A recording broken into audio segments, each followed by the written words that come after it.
إن الحمد لله نحمده ونستعينه ونستغفره ونتوب إليه ونعوذ بالله من شرور أنفسنا ومن سيئات أعمالنا من يهده الله فلا مضل له ومن يضلل فلا هادي له أشهد أن لا إله إلا الله وحده لا شريك له وأشهد أن محمدا عبده ورسوله صلى الله عليه وسلم لا نبي بعده اللهم فصل وسلم وبارك على هذا النبي الكريم سيدنا ومولانا محمد إمام المتقين سيد الغر المهجلين وعلى آله وأصحابه أجمعين أما بعد فيا عباد الله إني أوصيكم وإياي ونفسي بتقوى الله وطاعته لعلكم تفلحون اسمعوا قوله تعالى في كتابه الكريم وهو أصدق القائلين أعوذ بالله من الشيطان الرجيم بسم الله الرحمن الرحيم يا أيها الذين آمنوا اتقوا الله وقولوا قولا سديدا يصلح لكم أعمالكم ويغفر لكم ذنوبكم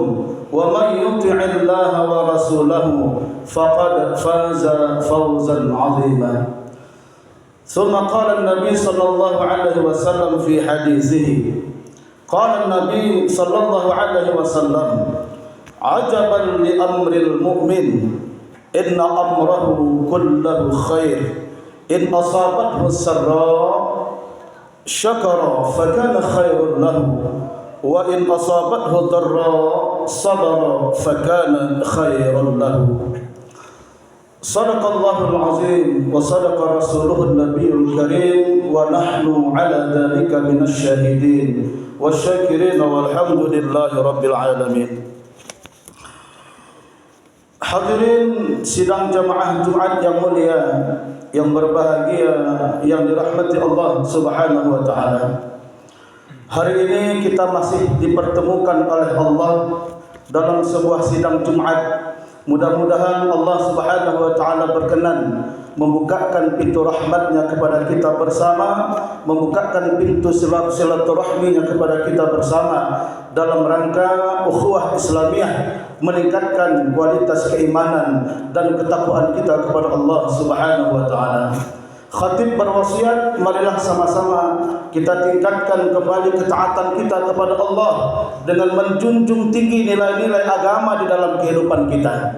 Allah Subhanahu wa taala telah menyuruhkan banyak di dalam ayat-ayat Allah, dalam hadis Nabi sallallahu alaihi wasallam, supaya manusia kembali kepada kebenaran, supaya umat ini kembali kepada jalan yang benar. Itulah gunanya Al-Qur'an dan hadis, tuntunan yang menjadi sebuah pedoman di dalam kehidupan ini. Karena apa? Karena Rasulullah Muhammad sallallahu alaihi wasallam telah meninggalkan kepada kita dua pusaka. Taraktu fikum amrayni idza tamassaktum bihima lam tadillu abada. Kitab Allah wa sunnat Rasulih. Jelas sekali kata baginda Nabi, telah kutinggalkan untukmu. Siapamu di situ adalah kita. Kita yang hidup di akhir zaman ini setelah sepeninggalnya baginda Nabi sallallahu alaihi wasallam. Apa yang telah ditinggalkan beliau, apa yang telah beliau wariskan untuk kita, apa yang telah menjadi pedoman kita setelah beliau tidak ada lagi yang telah meninggalkan dunia ini 14 abad yang silam, yakni Al-Quran dan Sunnah Nabi Muhammad sallallahu alaihi wasallam. Mudah-mudahan bagi kita yang tetap beristiqomah di atas jalur yang benar, kita tetap beristiqomah, kita tetap di dalam aturan Allah Subhanahu wa taala, dan bagi kita yang masih jauh daripada harapan, jauh daripada agama, jauh daripada pendekatan diri kepada Allah Subhanahu wa taala, mudah-mudahan cepat kembali kepada Allah, beristighfar kepada Allah, memohon ampun atas dosa dan kesalahan masa lalu yang telah kita lakukan.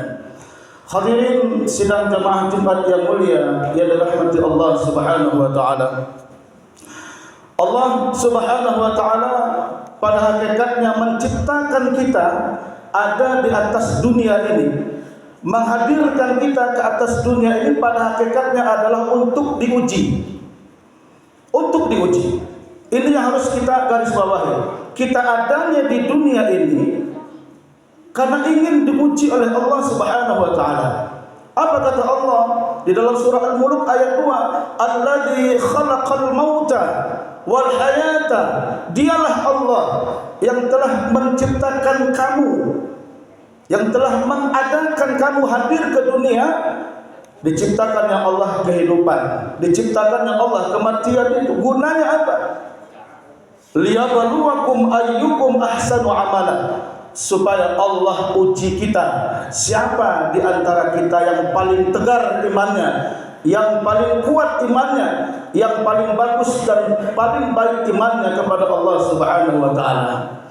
Karena hidup ini adalah merupakan sebuah ujian. Karena tidak ada kata tidak lepas daripada seluruh ujian yang harus kita hadapi, baik itu ujian kebaikan maupun ujian keburukan. Makanya di dalam sebuah hadis yang telah dibacakan di awal khutbah tadi, apa kata baginda Nabi Muhammad sallallahu alaihi wasallam? Ajaban li amril muslim mukmin. Sungguh menakjubkan kehidupan orang-orang beriman itu. Kita orang-orang beriman, Allah Subhanahu wa taala titipkan di dalam setiap dada-dada kita keimanan.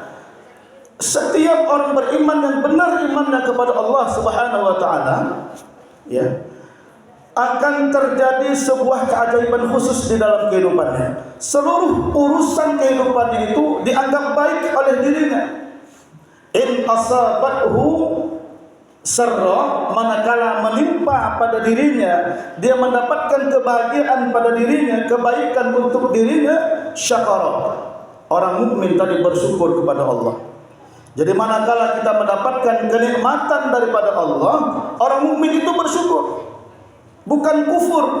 Diberikan harta banyak, diberikan harta berlebih, diberikan ini dan itu merupakan sebuah kebaikan, sebuah keberuntungan bagi kita. Orang beriman itu dia bersyukur kepada Allah.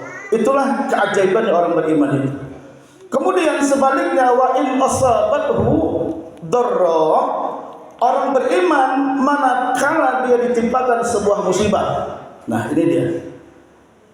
Sabar fakana khairul lahu. Manakala musibah kepada orang beriman itu datang, dia bersabar kepada Allah. Dia tidak mengutuk Allah, dia tidak menyalahkan Allah, dia tidak mengatakan Allah tidak adil bagi dirinya. Kenapa saya saja, kenapa kita saja yang mendapatkan musibah ini?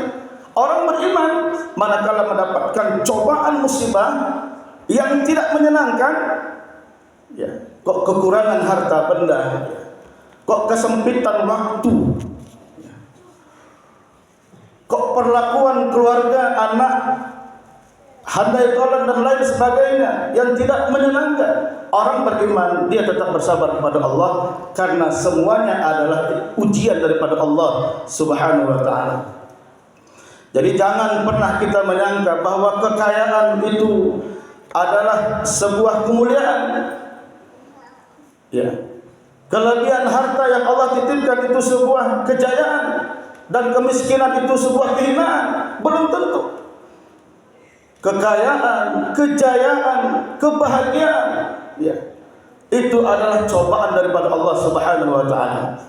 Bahkan sebaliknya, kemiskinan, kemelaratan, tidak memiliki apa-apa, merasa sempit di dalam hidup ini, juga itu adalah cobaan daripada Allah Subhanahu wa taala. Makanya kebahagiaan yang sejati itu adalah bukan dinilai dari berapa sebanyak yang kita miliki di atas dunia ini. Sebab kebahagiaan itu hanya milik Allah. Kebahagiaan itu datangnya dari Allah Subhanahu wa taala, bukan dari segi harta, berapa banyak harta yang kita miliki, ya, berapa aset yang kita miliki. Karena kebahagiaan itu satu saja yang digarisbawahi di dalam Al-Quran. Orang yang akan mendapatkan kebahagiaan di sisi Allah Subhanahu wa taala itu adalah orang yang selalu taat, mentaati Allah dan menghidupkan sunnah Rasulullah sallallahu alaihi wasallam. Wa may yuti'illaha wa rasulahu faqad faza fawzan 'azima. Barang siapa yang mentaati Allah dan mentaati Rasulnya, maka dialah orang-orang yang berbahagia, orang-orang yang beruntung dengan kebahagiaan, kejayaan, kemuliaan, keberuntungan yang sangat besar sekali. Makanya memakai kalimat azimah, bukan kabiro di situ. Azim itu kalimat tertinggi, kemuliaan yang sangat luar biasa yang Allah berikan kepada orang-orang khusus tadi, orang yang beriman, taat kepada Allah dan taat kepada Rasulnya. Makanya orang yang berbahagia itu di atas dunia ini adalah orang yang mentaati Allah dan mentaati Rasulnya. Di luar daripada itu, lari daripada koridor yang sebenarnya. Coba kita lihat bagaimana kehidupan ikan itu. Ikan itu hidupnya di air. Ya. Dia merasa bahagia. Dengan fitrahnya hidup di air, ikan merasa bahagia. Air keruh dia bahagia. Ya, dihempas gelombang besar, ikan juga bahagia karena hakikat hidupnya itu di air. Ya. Kita manusia, orang yang beriman kepada Allah, yang mentaati Allah dan Rasulnya, hidup kita juga akan bahagia. Hidup diterpa dengan berbagai macam cobaan, dengan berbagai macam goncangan, dengan berbagai macam penderitaan. Kalau kita tidak memiliki Allah, tidak mentaati Allah, berbagai macam goncangan tadi, ya, karena kita memang ditakdirkan hidup di atas dunia ini untuk diuji oleh Allah Subhanahu wa taala. Bagaimana mungkin kita bisa menghidupi di atas dunia ini dengan kebahagiaan? Makanya orang beriman itu tenang saja hidupnya. Di saat dia mendapatkan kebahagiaan, ya, kemuliaan, ya, dia bersyukur kepada Allah. Sebaliknya, di saat dia ditimpa sebuah bencana, ya, ditimpa sebuah keburukan bagi dirinya, dia bersabar kepada Allah Subhanahu wa taala. Saat ini bagaimana kita lihat saudara-saudara kita di daerah kita di Sumatera Barat pada khususnya, ya, seminggu lebih berbagai macam bencana yang datangnya dari longsor, dari air bah, ya, banjir bandang dan lain sebagainya. Hujan tidak pernah berhenti turun, ya, mengakibatkan banyak terjadi bencana. Ya, bukan saja di Sumatera Barat, kita lihat berita di Sumatera Utara juga dan lain sebagainya. Allah Subhanahu wa taala telah memberikan semuanya itu kepada kita adalah untuk menjadikan ihtisab, renungan kepada kita. Apa yang mesti kita renungkan? Semuanya datang dari Allah. Tidak ada yang mungkin terjadi melainkan atas kuasa dan kehendak Allah Subhanahu wa taala.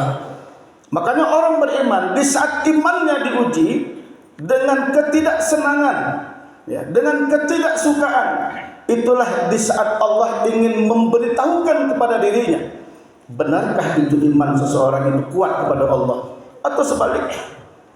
Makanya kehidupan sahabat pada zaman dahulu, am hasibatum, ya, Allah Subhanahu wa taala berfirman dalam surah Al-Baqarah ayat 214, am hasibatum an tadkhulul jannah, jangan kamu kira kamu akan masuk surga, mendapatkan kesenangan, walamma ya'tikum masalul ladzina min qablikum, sebelum nanti kamu pasti akan diuji sebagaimana telah diberikan ujian itu pada orang-orang terdahulu.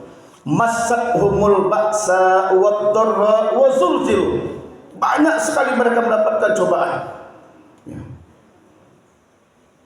Hatta yaqula rasul wal ladzina amanu ma'ahu, sehingga orang-orang yang telah diuji tadi, kapan ini akan berakhir, ya. Mata nasrullah, kapan datangnya pertolongan Allah? Ala inna nasrullahi qarib, sesungguhnya pertolongan Allah itu dekat. Pertolongan Allah itu dekat.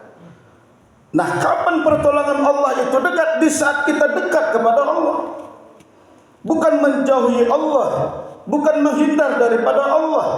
Kalau kita sudah menghindar daripada Allah, Allah yang maha kuasa, Allah yang maha memberi segala-galanya, ya, tidak mungkin semuanya itu bisa terjadi manakala kita telah menghambakan diri kepada Allah, kemudian konsekuensinya harus mentaati Allah dan Rasulnya. Inilah orang-orang yang akan mendapatkan kebahagiaan itu. Jadi bukan dari segi harta yang banyak. Orang kaya belum tentu mulia dengan kekayaannya. Orang miskin juga belum tentu hina dengan kemiskinannya, ya. Semuanya telah Allah tetapkan. Semuanya telah Allah gariskan di dalam Lauh Mahfuz, ya, beberapa ratus tahun yang silam sebelum bumi ini, ya, telah diciptakan oleh Allah Subhanahu wa taala.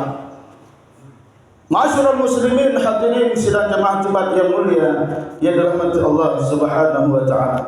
Nah, pada akhirnya orang beriman itu manakala benar imannya kepada Allah, kuat imannya kepada Allah, apapun goncangan kehidupannya, ya, dia tidak gentar melawan semua arus itu. Semua arus itu pasti akan datang menghadapi dirinya dan kepribadiannya. Tidak ada kata lain melainkan dia jawab tantangan itu dengan keimanannya yang benar kepada Allah Subhanahu wa taala. Kalau ini sudah kita buktikan dengan amal soleh, ya, kita buktikan dengan memanfaatkan waktu untuk lebih mendekatkan diri kepada Allah, maka kita akan mendapatkan kehidupan yang lebih baik yang Allah akan berikan kepada kita. Man amila salihan, siapa yang beramal saleh, min dzakarin aw unsa wa huwa mu'minun, siapa yang beramal saleh dari kalangan laki-laki maupun perempuan dan dia beriman kepada Allah, falanuhyiyannahum hayatan thayyibah, maka pasti akan kami berikan kepadanya, kata Allah, penghidupan yang baik bagi dirinya. Wala najziyannahum ajrahum bighairi hisab, kemudian akan kami berikan balasan pahala yang sangat besar kepada orang-orang yang mau beramal saleh. Jadi intinya adalah setiap sekali kehidupan ini datang, ya, menghampiri kita, ujian itu pasti datang. Hadapi segala macam ujian, kebaikan maupun keburukan, itu untuk selalu mendekatkan diri kepada Allah. Jalan taat beramal saleh kepada Allah, itulah salah satu jalan atau kunci untuk mendapatkan kesuksesan hidup di dunia ini, lebih-lebih nanti di akhirat kelak. Mudah-mudahan khutbah kita yang singkat pada siang ini bermanfaat. Fa'tabiru ya ulil absar la'allakum tuflihun.